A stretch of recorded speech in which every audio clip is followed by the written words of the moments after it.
Bonjour, c'est Gilles du site boursicoté.com. Voici l'analyse technique des principaux indices mondiaux. Et donc, nous sommes aujourd'hui le vendredi 12 juillet 2013 et je vous propose de bien mémoriser le graphique en daily du CAC 40 car nous allons le comparer avec les autres indices que nous allons analyser.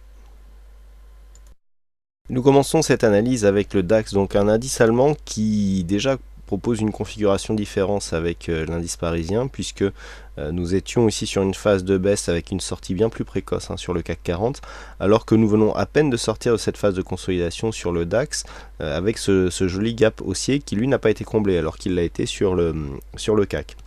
Alors cette différence d'ailleurs fait l'objet d'une décorrélation qui est en cours entre les deux indices que j'ai commenté sur la partie blog du site boursicoté.com dans la matinée, où effectivement j'anticipe un rattrapage du DAX, en tout cas une surperformance du DAX sur le CAC 40 dans les prochains jours, donc ce sera à suivre. En attendant, du point de vue de la configuration, c'est assez intéressant puisque nous avons ici une configuration particulière, puisque nous avons donc une phase de baisse, ici une phase de rebond technique donc qui confirme le trend baissier, ouverture ici sur un gap baissier, on va marquer un nouveau point bas, on fait une phase d'oscillation et on repart ici, on remarque un gap, vous voyez sur cette zone de point haut ici de cette bougie où nous aurons 8085 et 8086 donc sur le point haut de la bougie du 9 juillet, un gap haussier qui est marqué à l'intérieur du gap baissier d'entrée. Donc là, on a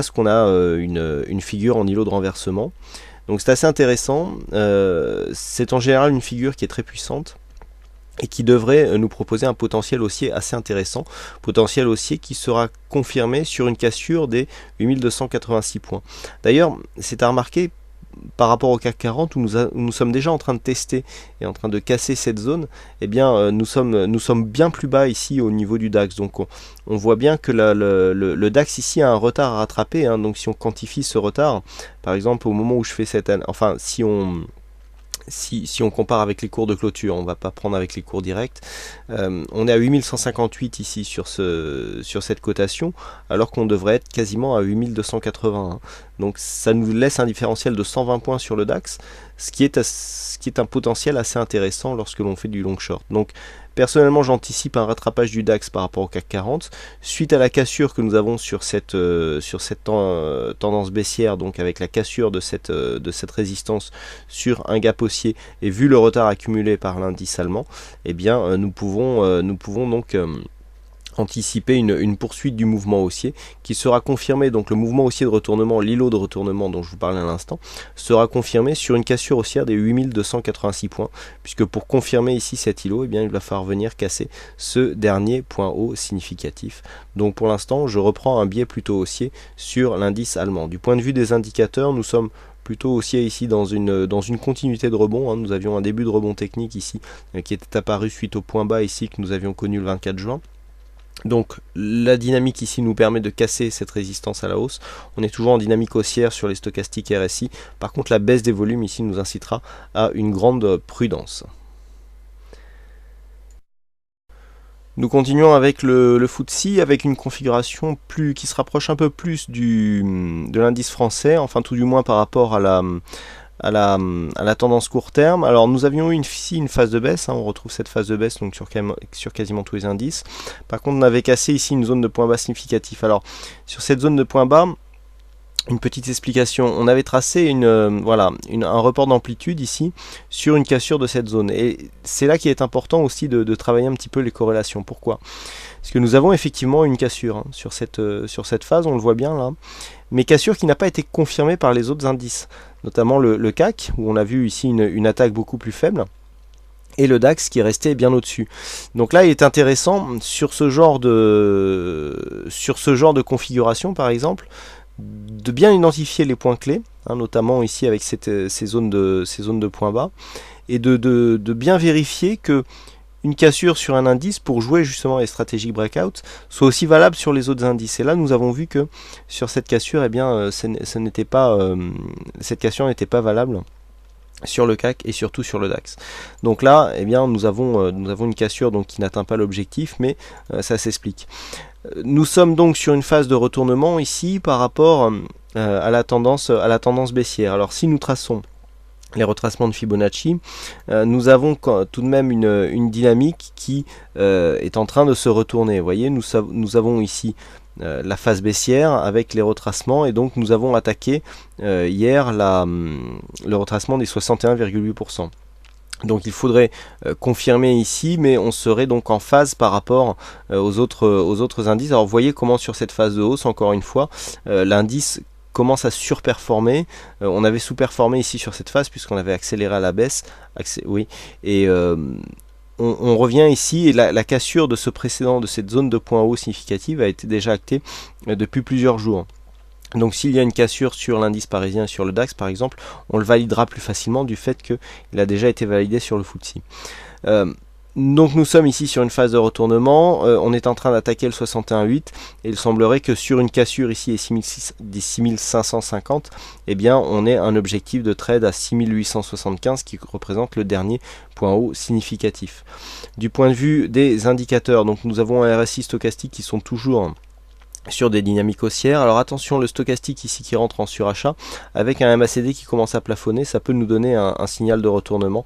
On a une baisse de la volatilité et toujours pas de volume donc sur le FTSE disponible sur cette plateforme.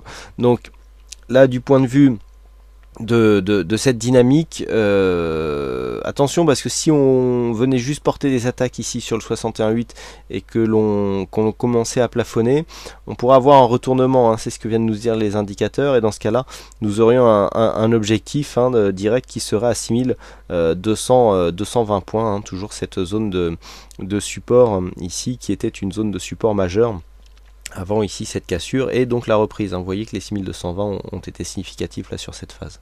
Donc là, mouvement haussier donc à confirmer, un petit peu finalement comme ce que nous avons sur le DAX et sur le CAC. Une cassure un peu plus franche des 6550 points, eh bien nous donnerait un objectif donc à 6875,60, invalidation donc sous 6220 et notamment 6180. Passons aux indices américains avec le S&P 500. Alors un indice donc élargi qui a déjà cassé lui cette zone de point haut significative, hein, cette zone de point haut que nous sommes en train de tester sur le CAC et même au moment où je vous parle, hein, puisque nous sommes à 3884 sur le futur août, non pardon, sur le futur juillet. Donc cette zone a été cassée, donc on confirme ici la sortie de cette phase baissière. Alors, nous avions une première dynamique baissière ici avec une résistance qui avait été cassée.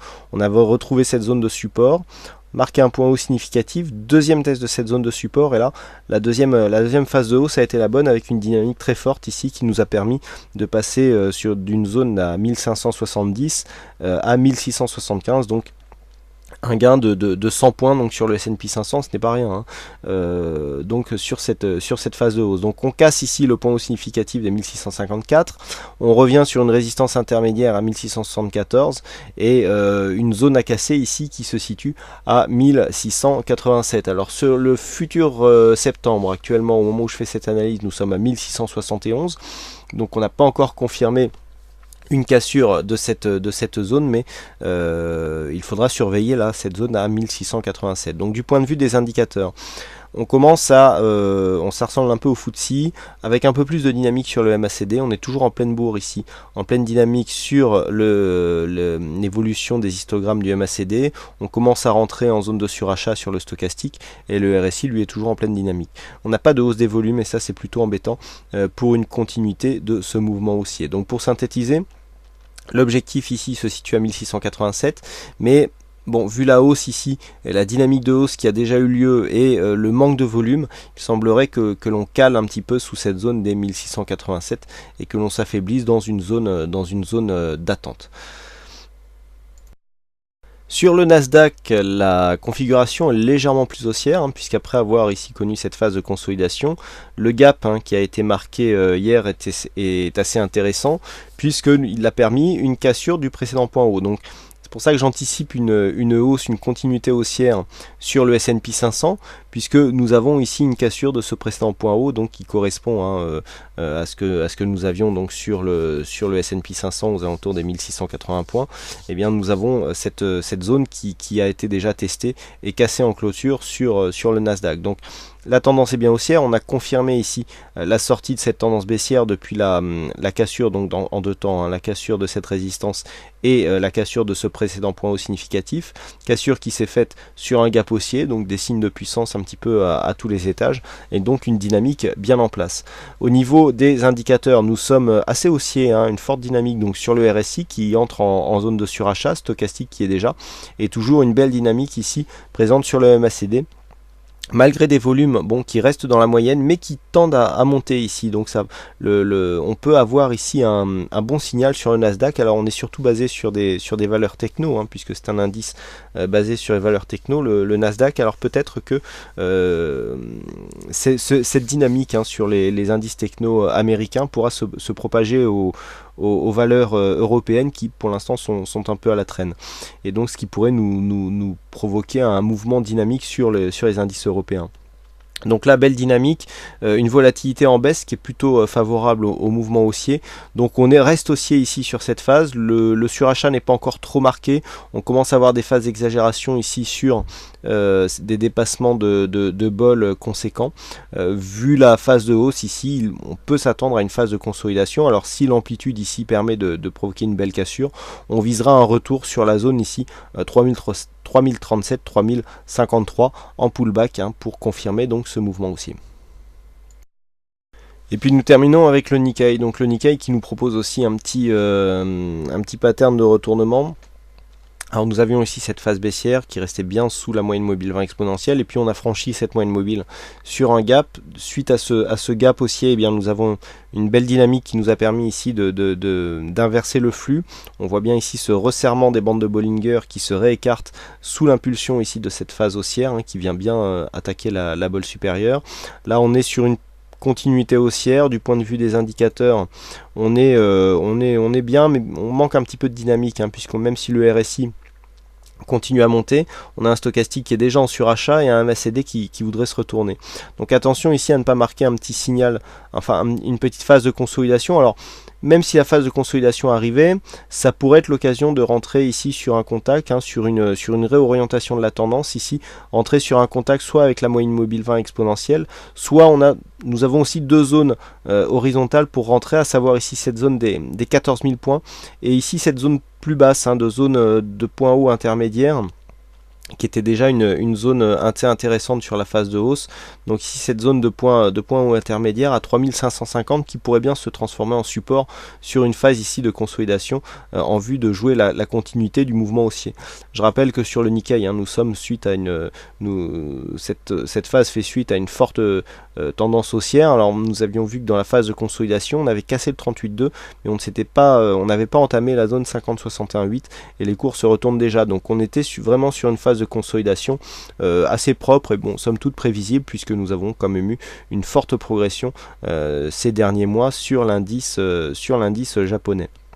Donc ce qui est visé à terme, c'est le dépassement ici des 14 728 points, en attendant donc une phase de baisse qui tendrait à s'essouffler, qui pourrait nous donner donc un petit mouvement de consolidation. Voilà ce que l'on peut donc dire sur ces analyses techniques des principaux indices mondiaux. Il ne me reste plus qu'à vous souhaiter à toutes et à tous une bonne séance, bonne chance dans vos prochains trades, et on se retrouve donc dès ce soir pour toutes les autres analyses du site boursicoté.com.